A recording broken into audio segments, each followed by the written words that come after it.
و فیولا ترخیل کسی که توانست در 39 بال 65 رنز را بگیره در استودیو با خود ما داریم. و فیولا دومین بار بهترین بازیکن دیدار انتخاب شدی، چه حس داری؟ بدون شک در میان اینقدر بازیکنان با تجربه که بهترین بازیکن میشی چقدر بر حس غرور میته؟ بسم الله الرحمن الرحیم. سلامونه تاسو لیدونکو ته.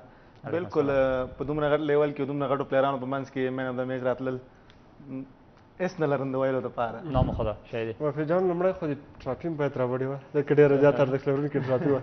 ټراپي هم دلته شتون نه لري او څنګه ټراپي نه راوړې دلته؟ ټراپي خو چې ما ته وایي ځان سره به یې راوړم. باندې راتلونکي میچو کې بیا مین اف د میچ کېدلی انشاءالله چې بیا به دې زیات ولرو کومې سیالۍ چې ستا وینو بلکې چې مین اف د میچ هم درې واړه ځان سره راوړم. بارې نو هغه به بیخي د زیات ډېر زیات خوندور شي.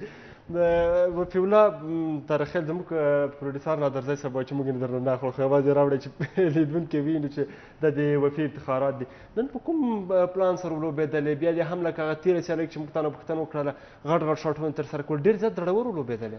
بالکل که څه هم ټارګټ لږ زیات و په دې وکټه باندې په داسې وکټه نو سر کې ابراهیم او عبید موږ دپاره ښه سټارټ واخیسته نو هماغه چې زه کله بیټینګ تلم ابراهیم ما ته وویلې چې خپل گیم وکړه دا میچ موږ دپاره فینش کړه نو هماغه خپل گیم مې وکړ اصل چې مې زده هغه مې وکړه میچ مې فینش کړ. وفی اگر در اوپنینگ بیایی و مثلا شاید یک بازیکن بیا ابراهیم بیا با وان داون تا شوه آیا اوپنینگ ته هم همین گونه آتشین خواهد بود سریع خواهد بود؟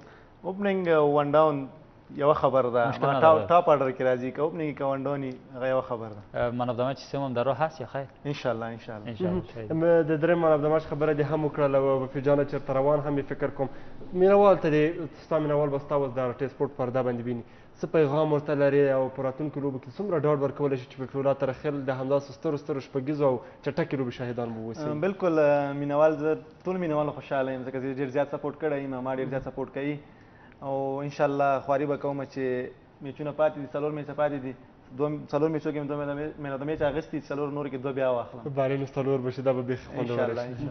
چانس خوب وفی الله خیلی سپاس که آمدید به استودیو و صحبت‌های خوبی داشتیم.